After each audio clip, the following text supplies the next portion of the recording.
স্বাগতম সবাইকে।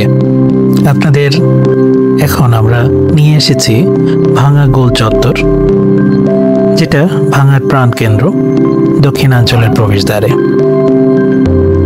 যে জায়গাটি শুধু একটি মোড় নয়, বরং ভাঙার পরিচয়ের প্রতীক, ইতিহাসের সাক্ষী এবং আজকের আধুনিক বাংলাদেশের এক গুরুত্বপূর্ণ যোগাযোগের কেন্দ্র। ভাঙা গোল চত্বর অবস্থিত ঢাকা খুলনা মহাসড়কের সংযোগস্থলে, যেখানে কয়েকটি গুরুত্বপূর্ণ সড়ক মিলিত হয়েছে: ঢাকা বরিশাল মহাসড়ক, ফরিদপুর গোপালগঞ্জ মহাসড়ক, তার পাশেই ভাঙা রেলওয়ে স্টেশন এবং পদ্মা সেতু এক্সপ্রেসওয়ে। আগে ভাঙা ছিল একটি ছোট ছোট বাজার এলাকা। গোল চত্বরটি গড়ে ওঠে প্রায় 60-এর দশকে, যখন ভাঙা বাজারের চারপাশে পরিবহন ব্যবস্থার বিকাশ শুরু হয়। এই চত্বর থেকেই ধীরে ধীরে ভাঙা শহরের বাণিজ্য, শিক্ষা এবং সংস্কৃতির কেন্দ্র তৈরি হয়েছে।